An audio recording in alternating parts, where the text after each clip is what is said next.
Thank you very much, and good morning, dear friends, colleagues, and distinguished guests. Sawadee.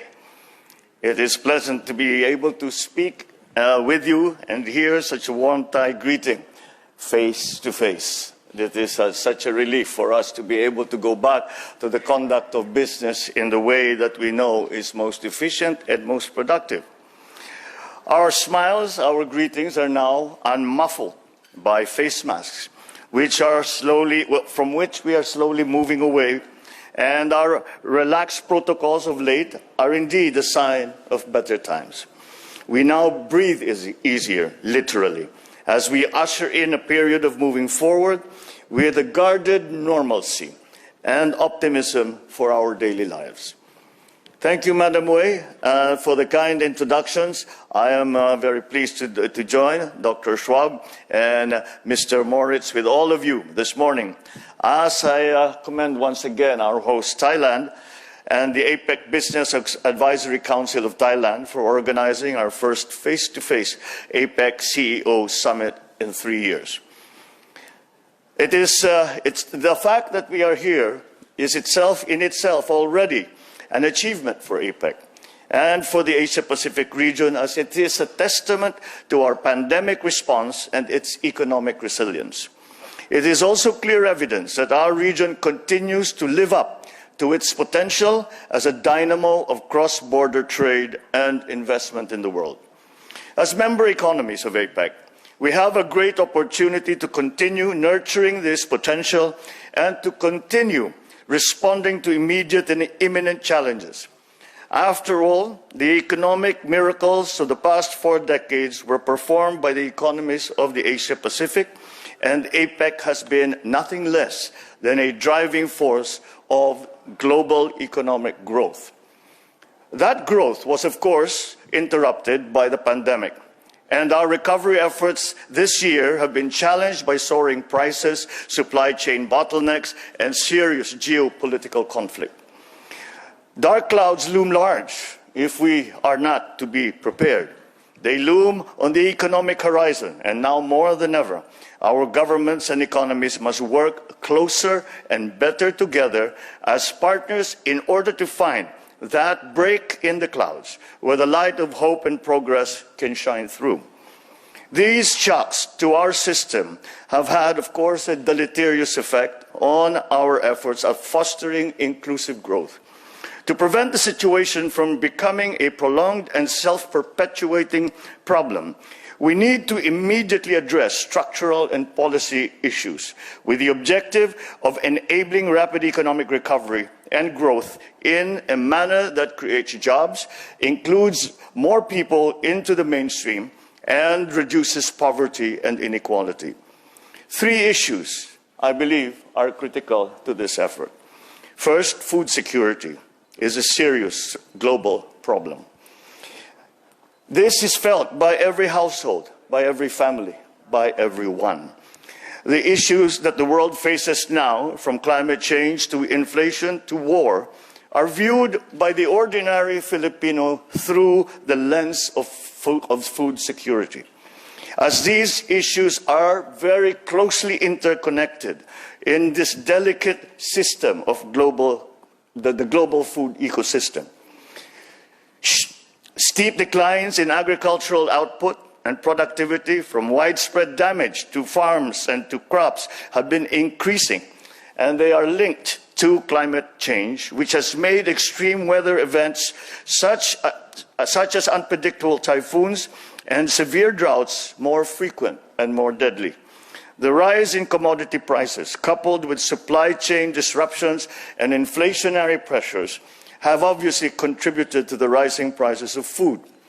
And the current conflict between 2 of the world's largest agricultural producers has led to a scarcity of grains and fertilizers felt painfully across the globe. Food security must be a top priority for all governments, and developing economies especially must have the policy flexibility needed to ensure an increased domestic food production and diversification, and to improve the local agricultural supply and value chain. Second, we must continue to reinforce global health systems, not only against new and emerging variants of COVID, but also against other infectious diseases that may emerge.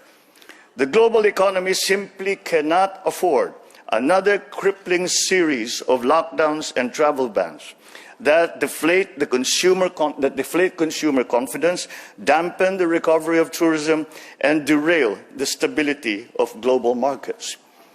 Governments must continue to invest in pandemic preparedness and in ensuring the resilience of a global health system.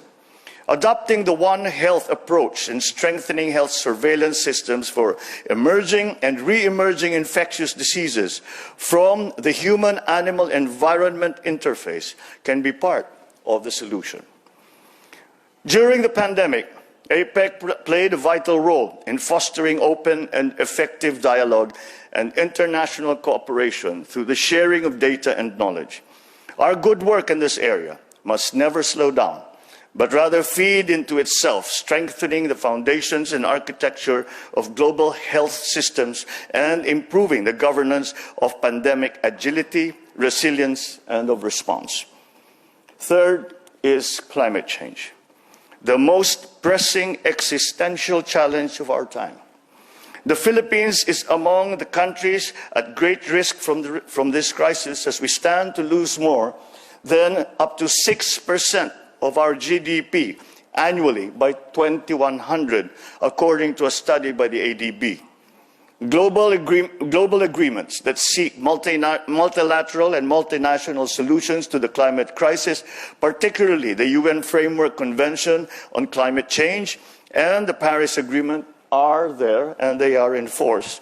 But not enough progress has actually been made as emissions continue to rise. The Conference of the Parties, the COP27, is in full swing, but stronger action is required.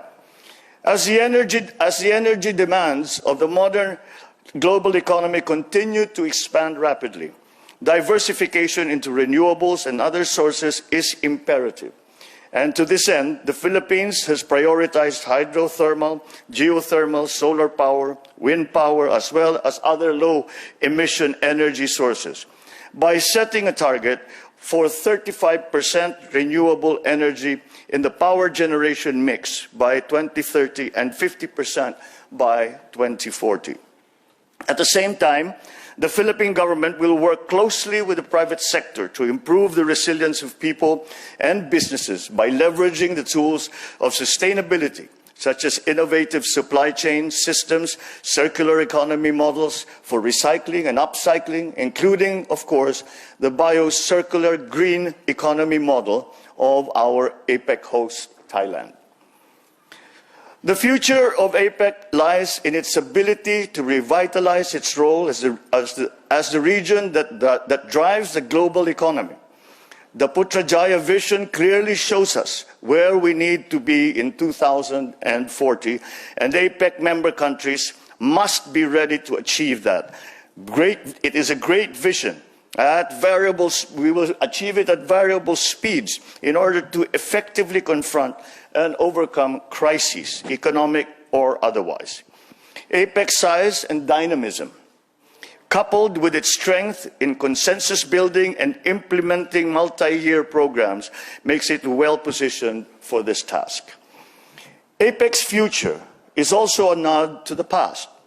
We must leverage our region's core strengths and values as the premier forum in the Asia-Pacific, as an incubator of cutting-edge ideas, as a pathfinder for collaborative solutions to new and emerging trade issues, and as a laboratory for forward-looking and responsive economic and trade policies. Let us continue to build on APEC's long-running partnership with the private sector and be increasingly in lockstep with the APEC Business Advisory Council, which is the voice of the business community in the Asia-Pacific.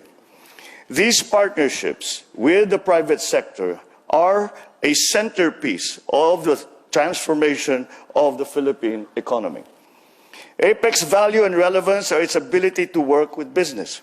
There is no other organization or forum that actively seeks the concerns of business the way APEC does, this tight engagement is what makes APEC unique, functional, and important. And therefore, it is an engagement that must not only be preserved, but it must be strengthened. Finally, global and regional economic governance platforms, such as APEC, are geared towards averting conflict. Like other similar post-World War II institutions, APEC should always remain cognizant of the raison d'etre of international economic cooperation.